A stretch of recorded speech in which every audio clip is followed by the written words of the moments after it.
नमस्कार बच्चों। आज के भाग में मैं आप सभी से सबसे पहले प्रोसेस ऑफ चार्जिंग को डिस्कस करने जा रहा हूं। प्रोसेस ऑफ चार्जिंग, तो ये जो बच्चों चार्ज किसी भी पार्टिकल या किसी भी सिस्टम को जो चार्ज नेट चार्ज मिलता है, नेट पॉजिटिव चार्ज या नेट नेगेटिव चार्ज मिलता है, उसके तीन मुख्य प्रोसेस होते हैं। इसमें जो पहला प्रोसेस बच्चों, ये प्रोसेस ऑफ चार्जिंग में जो पहला प्रोसेस है वो ये कि charging by friction. Charging by friction यानी फ्रिक्शन के द्वारा चार्ज को प्राप्त करना। दूसरा जो प्रोसेस है वो है charging by conduction. Charging by conduction, conduction के द्वारा चार्ज प्राप्त होना। और जो तीसरा प्रोसेस है बच्चों वो ये कि charging by induction. Charging by induction.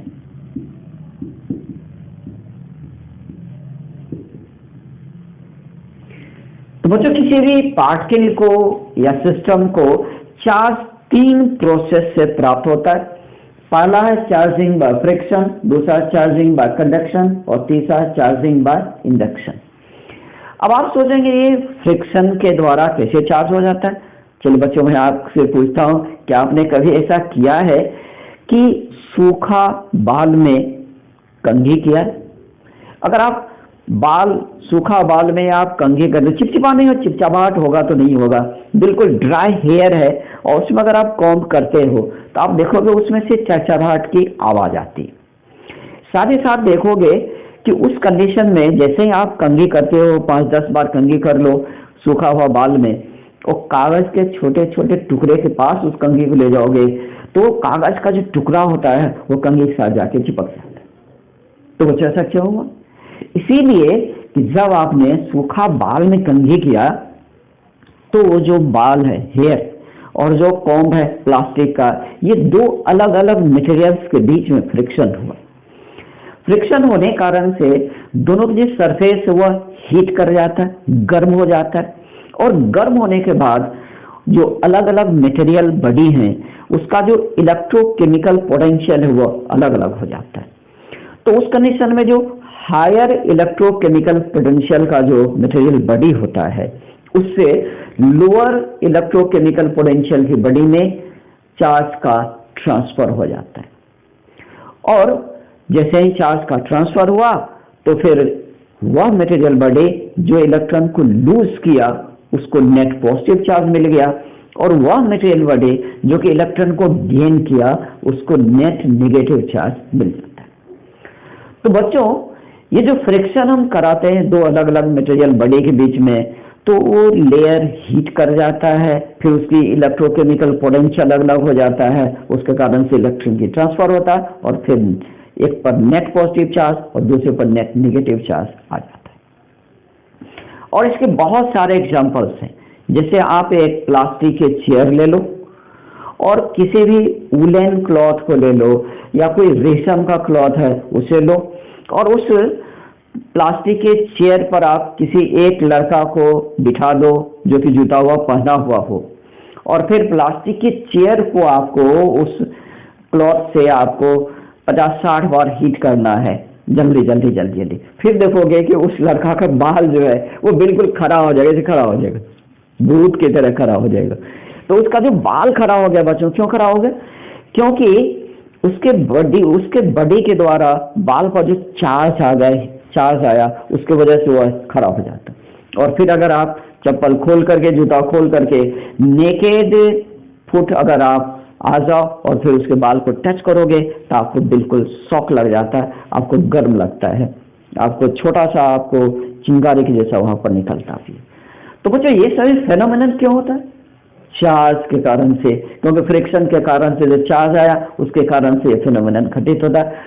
और इन सभी प्रयोग को आप अपने घर में कर सकते हो बिल्कुल। सूखा हुआ बाल में कंघी करके कागज के छोटे छोटे टुकड़े को देखोगे उसके साथ जाके चिपक जाता है। तो यहाँ पर क्या होता है? फ्रिक्शन कारण से चार्ज आता है और चार्ज होने के कारण से अट्रैक्शन का फोर्स आ जाता है और फिर छोटे छोटे कागज के टुकड़े उसके साथ जाकर के चिपक जाता है।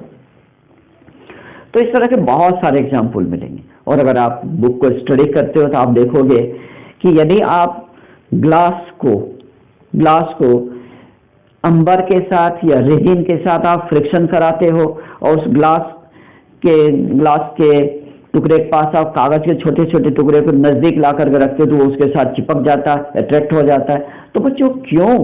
फ्रिक्शन के कारण से चार्ज आता है और फिर इलेक्ट्रोस्टैटिक इंडक्शन कारण से दोनों के बीच में आकर्षण हो जाता है, अट्रैक्शन हो जाता है और फिर उसके साथ चिपक जाता है। तो बच्चों यहाँ पर मुझे क्या समझना ये है कि जब दो डिफरेंट मटेरियल बॉडीज के बीच फ्रिक्शन कराया जाता है तो उन दोनों पर इक्वल और अपोजिट नेचर का चार्ज आ जाता है, जिसे कि फ्रिक्शनल चार्ज बोलते हैं और इसे फ्रिक्शनल इलेक्ट्रिसिटी बोलते हैं। फ्रिक्शनल इलेक्ट्रिसिटी की खोज जो है वो थॉमस ब्राउन साहब ने किया था। उन्होंने इसका नाम रख दिया फ्रिक्शनल इलेक्ट्रिसिटी। थॉमस ब्राउन ने इसका नाम रखा था। तो बच्चों फ्रिक्शनल इलेक्ट्रिसिटी का मीनिंग ही हो गया कि जब दो बॉडी के बीच में फ्रिक्शन कारण से चार्ज उत्पन्न होता है तो यह जो फेनोमेनन है इसे फ्रिक्शनल इलेक्ट्रिसिटी कहा जाता है।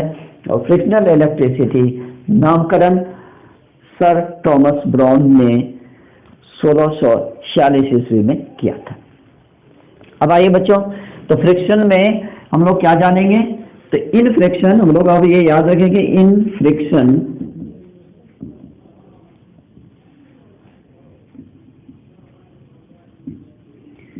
charges on two bodies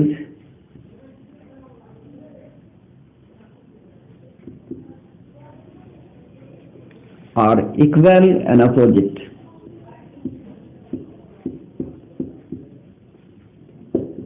पहली पॉइंट जो आपको याद रखना है, इन फ्रिक्शन में charges on two bodies are equal and opposite. दूसरी बात आपको ये याद रखना है कि जो फ्रिक्शनल चार्ज है ये स्टैटिक होता है। Frictional charge is static.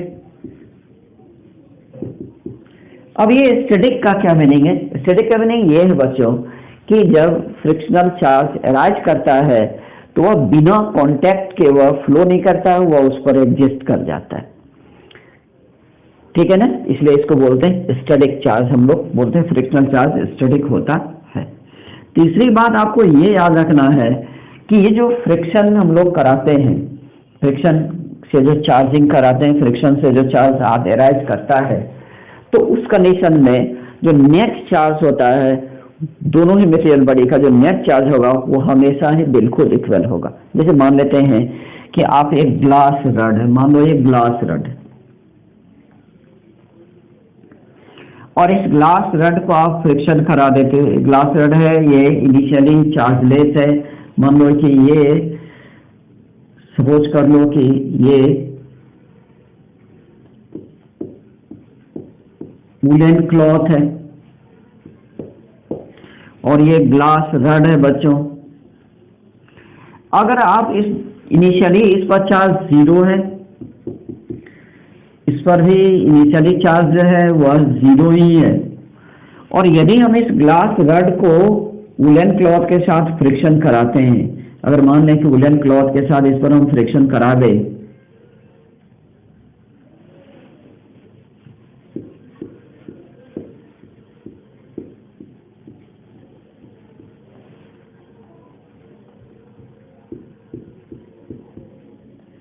इस पर हम इसको रब करते हैं,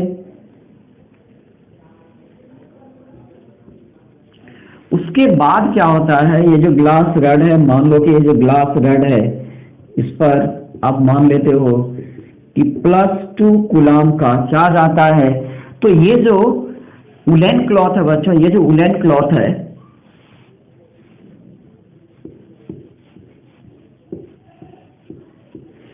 इस पर -2 कूलम का चार्ज आएगा। तो फ्रिक्शनल प्रोसेस में मुझे यह याद रखना है कि जो दो मटेरियल बॉडी के बीच में फ्रिक्शन कराते हैं, जैसे ग्लास रड है, वुलन क्लॉथ है, अगर हम फ्रिक्शन कराते हैं दोनों के बीच में और ग्लास रड पर अगर +2 कूलम का चार्ज आएगा तो डेफिनेट रूप से वुलन क्लॉथ पर -2 कूलम का चार्ज आएगा और नेट चार्ज सिस्टम का वो कंजर्व ही बना रहेगा, तो किसी भी आइसोलेटेड सिस्टम का टोटल चार्ज हमेशा कंजर्व रहता है, बिल्कुल बराबर रहता है, क्योंकि इनिशियली चार्ज 0 था और फाइनली भी सिस्टम का टोटल चार्ज 0 ही रहेगा। अब सवाल ये उत्पन्न होता है कि जो फ्रिक्शन की प्रोसेस है, फ्रिक्शन की प्रोसेस में किस मटेरियल बॉडी पर पॉजिटिव चार्ज आएगा और किस मटेरियल बॉडी पर नेगेटिव चार्ज आएगा, यह कैसे हम सभी जाने? बिल्कुल, तो इसको जानने के लिए इलेक्ट्रोकेमिकल पोटेंशियल का एक सीरीज आता है बच्चों, डिफरेंट मटेरियल की इलेक्ट्रोकेमिकल पोटेंशियल की सीरीज आता है। और इस सीरीज में अगर आप देखेंगे तो सबसे पहले जो आता है वो कैट्सफर आता है, इसके बाद इसके नीचे कैट्सफर के बाद ग्लास है, इसके नीचे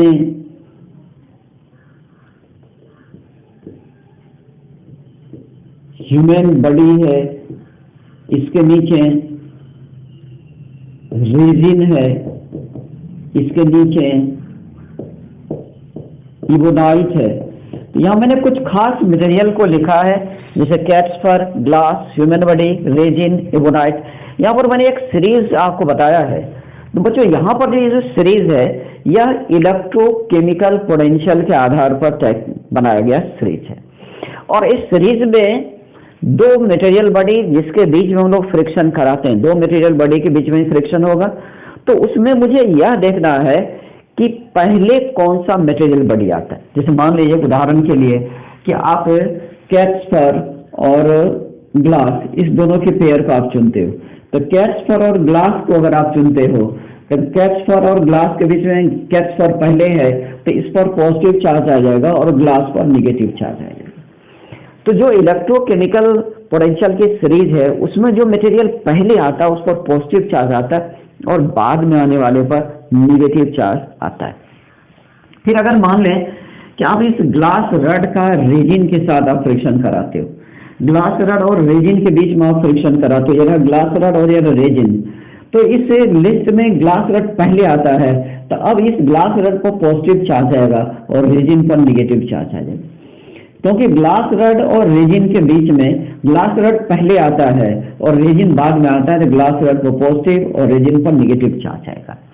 अगर मान लें कि रेजिन का हम फ्रिक्शन करा देते हैं इबोनाइट के साथ, रेजिन का फ्रिक्शन करा देते हैं इबोनाइट के साथ, तो बच्चों रेजिन और इबोनाइट में पहले रेजिन आ रहा है, इसलिए रेजिन पर अब पॉजिटिव चार्ज आएगा और इबोनाइट पर निगेटिव चार्ज आएगा। तो बच्चों यही याद रखना है हम सभी को कि जो इलेक्ट्रोकेमिकल पोटेंशियल का सीरीज है उस सीरीज में कौन मटेरियल पहले आया है, जो मटेरियल पहले आता है उस पर पॉजिटिव चार्ज आएगा और जो मटेरियल बाद में आता है उस पर निगेटिव चार्ज आएगा। जैसे उदाहरण के लिए मैं फिर से आपको बताता हूँ कि ग्लास रड को यदि कैट्सफर के साथ फ्रिक्शन करेंगे तो ग्लास रड पर निगेटिव आएगा क्योंकि कैट्सफर पहले आया है इस सीरीज में, लेकिन इसी ग्लास रड को अगर रेजिन के साथ फ्रिक्शन कराओगे तो ग्लास रड पर पॉजिटिव आएगा और रेजिन पर निगेटिव चार्ज आएगा। तो बच्चों ये जो सीरीज है मैंने आपको पीडीएफ में लिख दिया है, ये सीरीज आपको पीडीएफ में दिया गया है, तो आप निश्चित रूप से इस सीरीज को देख लोगे, आसान हो जाएगा, सवाल बनाना बिल्कुल ईजी हो जाएगा। चलिए अब यहाँ पर हम सभी एक सवाल बना लें तो ज्यादा बेहतर होगा।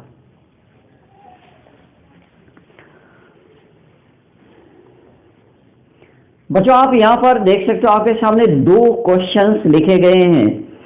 पहला है कि when a glass rod rubs with resin there is transfer of 2.5 into 10 power 19 electrons between them, charge arises on glass rod and resin are। तो बच्चों जब भी इलेक्ट्रॉन का ट्रांसफर होता है तो चार्ज हम लोग कहाँ से निकालते हैं, तो प्रिंसिपल ऑफ क्वांटाइजेशन के अनुसार निकालते हैं। तो यहाँ पर आप देखें कि नंबर ऑफ इलेक्ट्रॉन्स जो कि ट्रांसफर हुआ वो आपका है 2.5 into 10 power 19, और आप जानते हो कि according to principle of quantization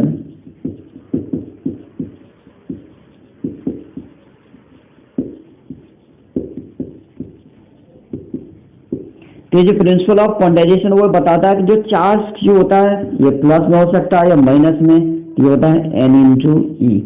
या आप वैल्यू रख लीजिए बच्चों n इंटू ई का, ये देखिए आप प्लस माइनस n की वैल्यू आपके सामने दिया हुआ, ये आपका 2.5 10⁻19 और ये जो क्वांटम ऑफ चार्ज है इसका वैल्यू 1.6 इंटू 10⁻−19 कूलम।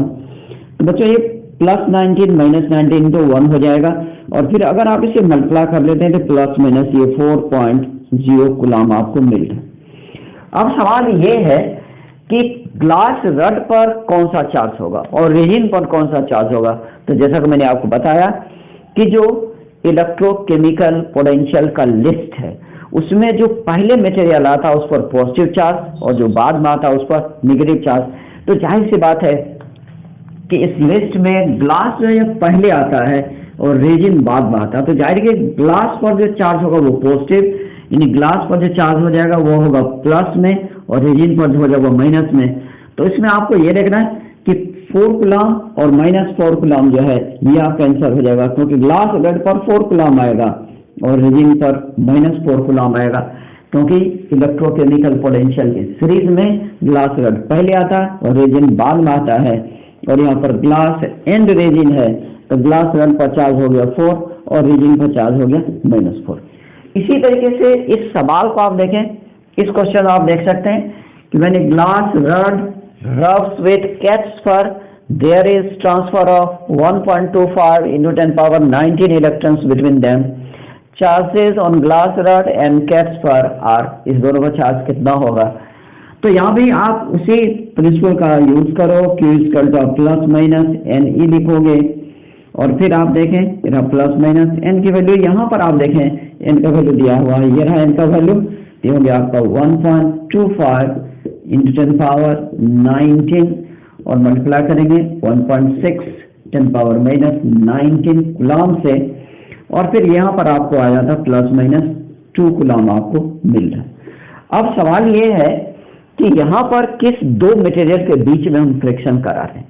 तो बच्चों यहाँ पर जो फ्रिक्शन हो रहा है वो है ग्लास रड और कैट्स फर के बीच में। तो ग्लास और कैट्स फर के बीच में अगर आप देखेंगे तो कैट्स फर जो है वह इलेक्ट्रोकेमिकल पोटेंशियल के सीरीज में पहले आता है। तो जाहिर सी बात है कि ग्लास पर जो है वह निगेटिव चार्ज हो जाएगा और कैट्स पर वो पॉजिटिव होगा, क्योंकि कैट्स पर पहले आता है। और आपसे पूछा गया पहले ग्लास पर, इसका मतलब ग्लास पर -2 कूलम और फिर कैट्स पर जो आएगा वो +2 कूलम, ये हो गया +2 कूलम, ये -2 और +2 आंसर डी आपका सही आंसर। तो बच्चों आपको इसी बात का ख्याल रखना है फ्रिक्शन में कि इलेक्ट्रोकेमिकल पोटेंशियल के सीरीज में कौन सा मटेरियल पहले आ रहा है। पहले आने वाला मटेरियल पर पॉजिटिव चार्ज रखेंगे और बाद में आने वाला मटेरियल पर नेगेटिव चार्ज। पीडीएफ में आपको कुछ सवाल मिलेंगे, उसे आप जरूर बनाओगे। और अब मैं आपसे डिस्कशन करने जा रहा हूं charging by conduction and charging by induction.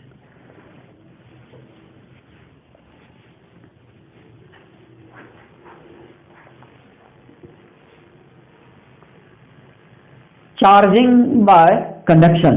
बच्चों कंडक्टर क्या होता है आप अच्छी तरह से जानते हो कि वह मटेरियल बॉडी जिसमें कि नंबर ऑफ फ्री इलेक्ट्रॉन्स काफी अधिक होते हैं और उससे इलेक्ट्रिक चार्ज का फ्लो बहुत ही आसानी से होता है, कंडक्टर कहलाता है। यानी ये material body in which number of free electrons is in large numbers and allow electric charge to pass through it is known as conductor। ये कंडक्टर होता है।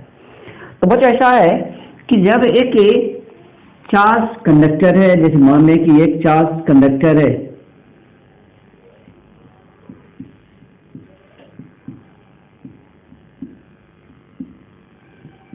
इस पर मान लो कि 12 कूलम का चार्ज है, ये है कंडक्टर ए और ये एक दूसरा कंडक्टर है, ये है कंडक्टर बी, ये कंडक्टर बी है, इस पर कोई चार्ज है नहीं, ये इनिशियली अनचार्ज्ड है।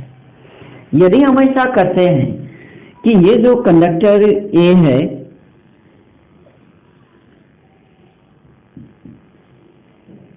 कंडक्टर ए है, इस इसके कांटेक्ट में इस कंडक्टर बी को कांटेक्ट में आप ला देते हो, जैसे एक बी को आपने इसके कांटेक्ट में ला दिया, तो एक्चुअली होता क्या है, इसका जो इलेक्ट्रिक पोटेंशियल है ए का वो हायर है और बी का इलेक्ट्रिक पोटेंशियल है स्मॉलर है। तो इसकी जो पोटेंशियल हायर है इसके कारण से क्या होगा, ए से बी में चार्ज का फ्लो होगा, ए से बी में चार्ज का फ्लो होगा और फाइनली क्या होगा, ए पर मान लीजिए कि यहाँ पर 8 कूलम चार्ज आ रहा है तो बी पर 4 कूलम का चार्ज फ्लो करके आ जाता है। ये रहा फ्लो, ये फ्लो करके यहाँ पर आ गया। तो चार्ज का जो फ्लो होता है, चार्ज की जो फ्लो होता है उसको कहा जाता है कंडक्शन, उसे कहा जाता है कंडक्शन। और चार्ज जो एक कंडक्टर से दूसरे कंडक्टर में फ्लो करके चला जाता है यही कहलाता है कंडक्शन प्रोसेस कहलाता है। तो कंडक्शन, तो एक अनचार्ज कंडक्टर को दूसरे चार्ज कंडक्टर के कांटेक्ट में जब रखा जाता है तो पोटेंशियल डिफरेंस के कारण से दोनों के बीच में चार्ज का फ्लो होता है और उसके कारण से अनचार्ज कंडक्टर पर भी चार्ज आ जाता है। इसी को बोलते हैं चार्जिंग बाय कंडक्शन बोलते हैं। तो बच्चों अब यहां पर क्या ख्याल रखना है, वो ख्याल यह रखना है कि दोनों के बीच में फ्लो कब तक होगा, तो flow is till potential becomes equal.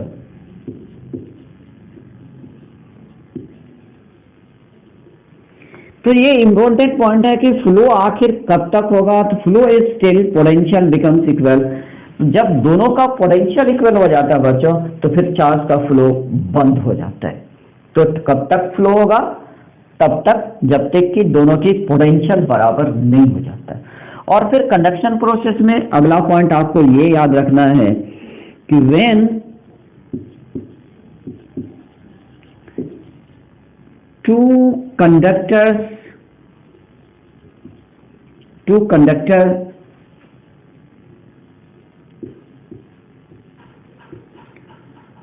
Are identical, अगर दो कंडक्टर्स आइडेंटिकल हो जाएगा तो finally charge on them are equal. तो आपको ये याद रखना है, देन फाइनली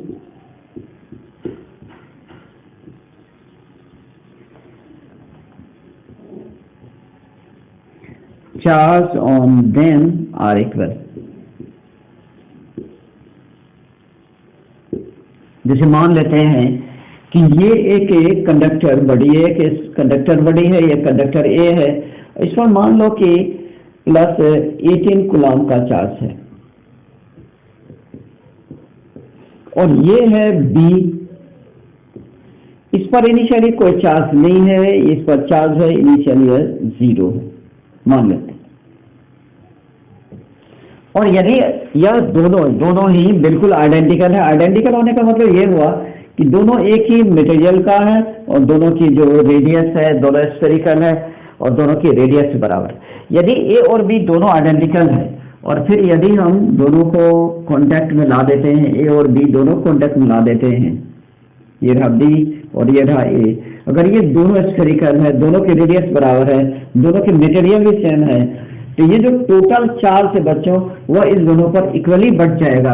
तो टोटल चार्ज कितना है 18 प्लस 0, तो हो गया 18 कूलम। तो इस पर फाइनली चार्ज हो जाएगा, फाइनल चार्ज हो जाएगा इस पर 9 कूलम और इस पर भी हो जाएगा 9 कूलम। तो यह चीज आपको याद रखे रहना है कि कंडक्शन में क्या होता है। यदि दो कंडक्टर बड़े एक ही मटेरियल के हैं और दोनों की शेप और साइज बिल्कुल आइडेंटिकल है तो फाइनल चार्ज होगा दोनों पर वो बिल्कुल इक्वल बढ़ जाएगा, यानी नेट चार्ज ले देना वो इक्वल बढ़ जाएगा। चलिए आपको एक और एग्जांपल मैं आपको बताता हूँ। जैसे मान लीजिए कि ये एक कंडक्टर है, ये है ए, इस पर मान लीजिए कि 20 कूलम का चार्ज है, इनिशियली इस पर 20 कूलम का चार्ज है मान लेते हैं, और ये है दूसरा है, ये है बी, इस पर जो इनिशियल चार्ज है मान लेते हैं इस पर 6 कूलम का चार्ज है, मान लेते हैं इस पर 6 कूलम का चार्ज है मान लें इनिशियली।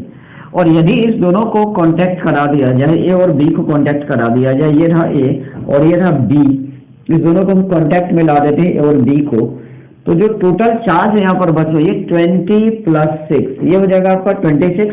तो टोटल चार्ज कितना हो गया 20 प्लस 6 तो 26 हो गया, तो इस पर आ जाएगा 13 कूलम और इस पर भी आ जाएगा 13 कूलम, ये बिल्कुल इक्वली बढ़ जाएगा। तो ये बहुत जरूरी है, इसका काफी ज्यादा प्रयोग होता है, आगे सवाल बनाने में ही होगा।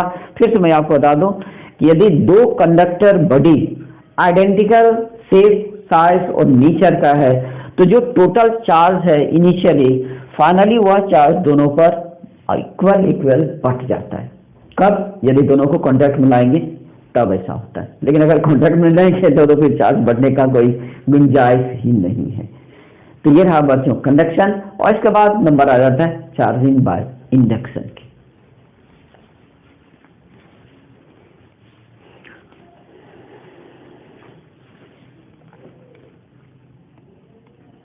चार्जिंग बाय इंडक्शन, ऐसे समझते हम सभी बच्चों। इलेक्ट्रोस्टैटिक इंडक्शन पूरा नाम है इंडक्शन का।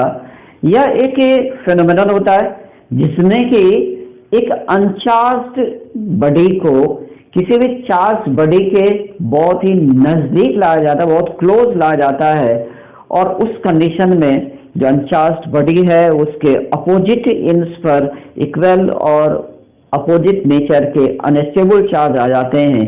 तो ये जो फेनोमेनन है, यह फेनोमेनन ही इलेक्ट्रोस्टैटिक इंडक्शन कहलाता है। जैसे उदाहरण के लिए आप समझ लो कि जैसे कि महेंद्र सिंह धोनी एक इंड पर खेल रहा है और दूसरे इंड पर एक बैट्समैन आउट होता है और एक बॉलर खेलने के लिए आ जाता है, और फिर वह बॉलर जो है महेंद्र सिंह धोनी को अच्छा खेलते हुए देखता है और फिर वह भी उसी तरीके से खेलने लग जाता है। तो बच्चों उस बॉलर पर धोनी के गुण का प्रभाव पड़ गया, इसी कारण से वह भी अच्छा शॉट लगाने लग गया, वह भी खेलने लग गया। तो बच्चों उसी प्रकार के फेनोमेनन कुछ यहाँ पर हो रहा है कि एक चार्ज बॉडी है और उसके नजदीक एक अनचार्ज बॉडी को लाया जाता है। मैं कह रहा हूँ नजदीक, कॉन्टैक्ट में मैं नहीं कह रहा हूँ, नजदीक लाया जाता है, और उस अनचार्ज बॉडी के अपोजिट इंड्स पर इक्वल और अपोजिट नेचर के अनस्टेबल चार्ज आ जाते हैं। तो ये फेनोमेनन ही इलेक्ट्रोस्टैटिक इंडक्शन कहलाता है, और इस तरह से अनचार्ज बॉडी को भी चार्ज मिल जाता है। आइए इसे हम लोग यहाँ समझते हैं इस तरह से। जैसे मान लें कि ये एक बॉडी है, इस पर मान लें कि चार्ज प्लस क्यू चार्ज इस पर है उपलब्ध है, इस पर प्लस क्यू चार्ज है, ये बॉडी ए है, और ये एक दूसरा बॉडी है, इस पर कोई चार्ज नहीं है, ये बॉडी बी है, इस पर कोई चार्ज नहीं है। यदि बच्चों हम सभी ऐसा करते हैं कि ये जो बी है ये अनचार्ज्ड है और ये जो है ये चार्ज्ड है, इस पर चार्ज है। यदि हम लोग ऐसा करें कि ये जो ए है इस ए के बिल्कुल नजदीक, ये भी इस पर प्लस क्यू चार्ज मैंने दिया है, तो प्लस क्यू चार्ज मैं यहाँ भी रख रहा हूँ, ये प्लस क्यू चार्ज इस पर है, और ये जो बी है इसको बिल्कुल इसके नजदीक ला करके आप रख देते हो, नजदीक ला करके रख देते हो।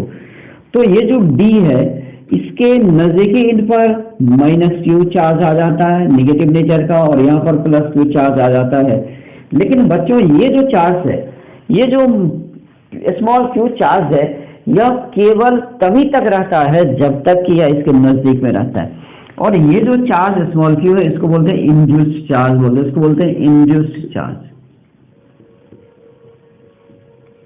और जिस चार्ज के कारण से यह इंडक्शन हुआ इसको बोलते हैं इंड्यूसिंग चार्ज। ये हो गया इंड्यूसिंग चार्ज।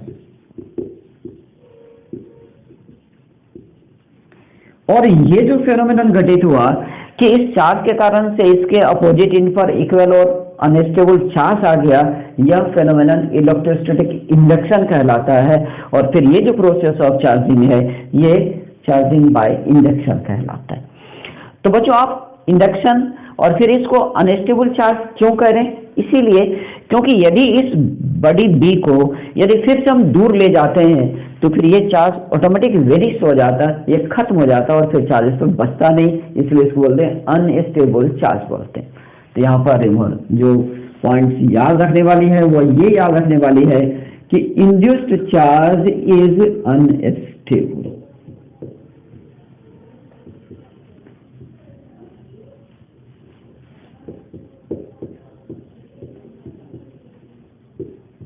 ये जो इंड्यूस्ड चार्ज बच्चों अनस्टेबल होता है क्योंकि जैसे ही फिर उस बॉडी को दूर ले जाते हैं तो चार्ज उस पर खत्म हो जाता है, इसलिए बोलते हैं अनस्टेबल चार्ज हम बोलते हैं। जैसे आपको मैंने बताया है कि जो फ्रिक्शनल चार्ज होता है वह स्टेबल होता है और ये जो इंड्यूस चार्ज है ये अनस्टेबल।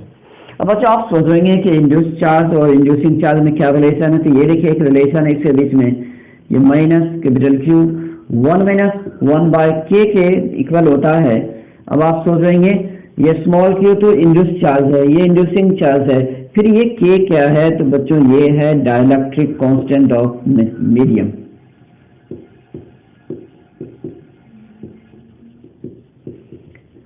इसको बोलते हैं डाइलेक्ट्रिक कांस्टेंट। तो किसी मटेरियल का किसी मीडियम का जो डाइलेक्ट्रिक कांस्टेंट है बच्चों ये 1 से बड़ा होता है, 1 से छोटा नहीं होता है, 1 से बड़ा होता है। तो जाहिर है ये जो इंड्यूस चार्ज है या जब भी होगा तो मैक्सिमम वैल्यू इसका इस चार्ज के बराबर हो सकता है, अन्यथा इससे उसका वैल्यू कम ही होगा। लेकिन एक और बात याद रखनी है हम सभी को, वो ये कि ये जो चार्जिंग बाय इंडक्शन है, इस कंडीशन में ये जो इंड्यूसिंग चार्ज है इसका वैल्यू जो पहले है वही चार्ज वही वैल्यू बाद में भी रहता है, यानी इंड्यूसिंग चार्ज का वैल्यू चेंज बिल्कुल ही नहीं करता है। तो बच्चों ये रहा इंडक्शन। और आप यह भी आप याद रखोगे कि प्रत्येक अट्रैक्शन से पहले लगभग इंडक्शन की घटना ही होता है। जैसा कि मैंने आपसे कहा था कि सूखा बाल में आप कंघी करते हो और फिर छोटे छोटे कागज के टुकड़े के नजदीक कंघी को लाते हो तो उसके साथ कागज का टुकड़ा चिपक जाता है। तो बच्चों आप सोचो, कंघी को आपने बाल के साथ फ्रिक्शन कराया, उस पर चार्ज तो फ्रिक्शन कारण से आया, लेकिन कागज के टुकड़े पर तो चार्ज था नहीं, तो फिर वो अट्रैक्ट क्यों हुआ? तो एक्चुअली होता क्या है, जब कंघी चार्ज बॉडी है और उससे जैसे ही हम कागज के टुकड़े के नजदीक लाते हैं तो कागज के टुकड़ों का इंडक्शन हो जाता है और इंडक्शन होने कारण से उसके नजदीकी इंड पर अपोजिट नेचर का चार्ज आता है और फिर दोनों के बीच में अट्रैक्शन हो जाता है। तो प्राय 99% अट्रैक्शन के पीछे इंडक्शन ही होता है, क्योंकि जैसे ही एक अनचार्ज बॉडी को चार्ज बॉडी के नजदीक लाते हैं तो उसका पहले इंडक्शन हो जाता है और इंडक्शन के कारण से नजदीकी इंड पर अपोजिट नेचर का चार्ज आता है। जैसा कि आप डायग्राम में देख सकते हो, इस पर अगर पॉजिटिव चार्ज है तो नजदीकी इंड पर -q आया है, और अगर इस पर नेगेटिव होता बच्चों तो यहाँ पर +q आता। अगर इस पर नेगेटिव चार्ज होता तो यहाँ होता +q अपोजिट नेचर का, और उसी वजह से दोनों के बीच में फिर अट्रैक्शन हो जाता है।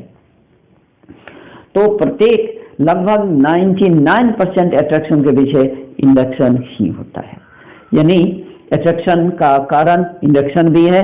हम सभी यह भी पढ़ें कि जो आइडेंटिकल चार्ज होता है, जो कि अपोजिट नेचर का चार्ज होता है, उसके बीच में अट्रैक्शन होता है, और जो सिमिलर यानी समान प्रकृति का चार्ज होता है, यानी जो आइडेंटिकल नेचर का चार्ज होता है, उसके बीच में रिपल्सन होता है। तो आइडेंटिकल नेचर के चार्ज के बीच में रिपल्सन और फिर अपोजिट नेचर के चार्ज के बीच में अट्रैक्शन, और अट्रैक्शन का एक और कारण हो गया इंडक्शन। इसीलिए किसी भी चार्ज का जो नेचर को जाना जाता है वह अट्रैक्शन फोर्स के द्वारा नहीं जाना जाता है, यानी अट्रैक्शन फोर्स किसी भी चार्ज के नेचर को नहीं बदला सकता है, रिपल्सन फोर्स के द्वारा चार्ज के नेचर की जानकारी मिलता है। क्यों? क्योंकि रिपल्सन का सिर्फ एक कारण है, अपोजिट आइडेंटिकल नेचर होना। दो चार्ज अगर आइडेंटिकल नेचर के तो उसके बीच में रिपल्सन होता है या तय है, लेकिन दो चार्ज के बीच में अट्रैक्शन हो रहा है तो वह अपोजिट नेचर का हो सकता है, यानी तो इंडक्शन के कारण से भी अट्रैक्शन होता है। इसीलिए चार्ज की नेचर की पहचान, यानी चार्ज के नेचर का जो आइडेंटिफिकेशन है वह रिपल्सन के द्वारा होता है, अट्रैक्शन के द्वारा नहीं होता है। तो यह भी एक इंपॉर्टेंट पॉइंट है, मैं इसे भी यहाँ पर नोट कर देता हूँ।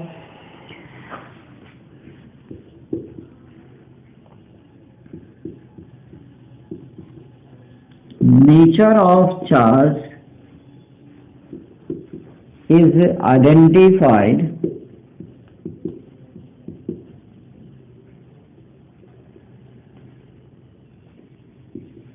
by repulsion,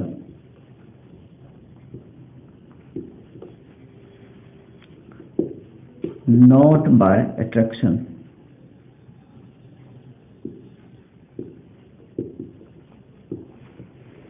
तो बच्चों ये जो नेचर है चार्ज की वो रिपल्सन से ही आइडेंटिफाई होता है, अट्रैक्शन के द्वारा उसकी आइडेंटिफिकेशन नहीं होता है। बच्चों आज के भाग में इतना ही। अगले भाग में मैं आपसे प्रॉपर्टीज ऑफ चार्ज को बताऊंगा और फिर मेजरमेंट ऑफ चार्ज की चर्चा करूंगा कि how charge is measured on A particle on A system. तब तक के लिए थैंक यू, धन्यवाद, बाय।